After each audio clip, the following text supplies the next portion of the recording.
तर स्वतःला आलमगीर म्हणणारा महाराष्ट्रामध्ये पराभूत झाला आणि त्याची इथे कबर आहे असं वक्तव्य अमित शहांनी केलं। ते किल्ले रायगडावर बोलत होते, तर शिवरायांचा अवमान करणाऱ्याला 10 वर्षाची शिक्षा व्हावी अशी मागणी उदयनराजेंनी केली। केंद्रीय गृहमंत्र्यांनी छत्रपती शिवाजी महाराजांना नमन करण्यासाठी किल्ले रायगडचा दौरा केला। रायगडावरील भाषणादरम्यान खासदार उदयनराजे यांनी छत्रपती शिवरायांचा अवमान करणाऱ्यांना किमान 10 वर्षांच्या शिक्षेची मागणी केली। तर महापुरुषांचा अवमान करणाऱ्यांना टकमक टोकावरून ढकलून दिलं पाहिजे, मात्र आपण लोकशाही मार्गाने चालतो असं मुख्यमंत्री फडणवीस म्हणाले। पहिली मागणी म्हणजे की महाराजांच्या बाबतीत, महाजिजाऊंच्या बाबतीत आणि संभाजी महाराजांच्या बाबतीत एक कायदा करण्यात यावा, तो सुद्धा कॉग्निझेबल, नॉन बेलेबल आणि किमान 10 वर्ष त्याला बेल मिळाली नाही पाहिजे। महाराजांची आमची चर्चाही झालेली आहे, त्या संदर्भात जी योग्य कारवाई करायची आहे ती तर आम्ही करणारच आहोत, कारण आमचं सगळ्यांचंच मत आहे की महापुरुषांचा अपमान, छत्रपतींचा अपमान करणाऱ्याला तर टकमक टोकावरनच लोटून दिलं पाहिजे। छत्रपती शिवरायांबरोबर जे मावळे लढले त्यांच्या समाधी का बांधल्या नाही असा सवाल उदयनराजेंनी केला।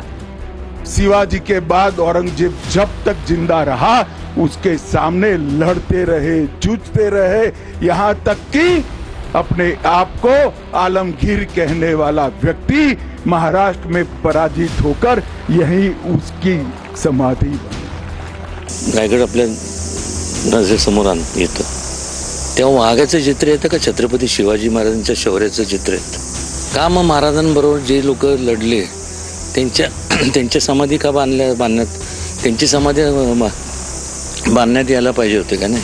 त्यांच्याबरोबर जे खांद्याला खांदा लावून जे मावळे त्यावेळेस लढले त्यांच्यापेक्षा कुत्रा जास्त लढला का? कमाल आहे। रायगडाला पर्यटन स्थळ नव्हे तर प्रेरणास्थळ बनवण्यासाठी आमचं सरकार काम करेल असं अमित शहा आपल्या भाषणात म्हणाले। रायगढ़ को पूरे देश के युवाओं के लिए पर्यटन का स्थल नहीं, प्रेरणा का स्थल बनाने के लिए हमारी दोनों सरकारें कटिबद्ध हैं। याच वेळी उदयनराजे यांनी छत्रपती शिवरायांचं राष्ट्रीय स्मारक दिल्लीत तर व्हावं अशी मागणी केली आहे। राष्ट्रीय स्मारकासाठी शहांची मदत घेणार असल्याचं आश्वासन फडणवीसांनी यावेळी दिलं। खऱ्या अर्थाने छत्रपती शिवाजी महाराजांचं एक दिल्लीत एक भव्य असं स्मारक व्हावं ही सुद्धा प्रत्येक शिवभक्ताची मागणी है। मैं आदरणीय गृहमंत्री जी से इतना ही निवेदन करना चाहता हूँ, दिल्ली में भी छत्रपति शिवाजी महाराज का एक राष्ट्रीय स्मारक होना चाहिए। उसके लिए हम आपके पास आएंगे और आपकी मदद लेकर वहाँ पर उचित स्थान पर ये राष्ट्रीय स्मारक तैयार करने का हम प्रयास करेंगे। गड किल्ल्यांवरील अतिक्रमण काढण्यासाठी सरकार काम करणार असल्याचं शिंदे यावेळी म्हणाले। एवढ्यावर गडकोट किल्ले कसे बांधले, तोफा कशा आल्या, पाणी कसं आलं, काय आर्किटेक्चर, काय इंजिनिअरिंग, काय दूरदृष्टी शिवाजी महाराजांची, आणि म्हणून याचं संवर्धन जतन झालं पाहिजे। यासाठी सरकार पुढाकार घेते।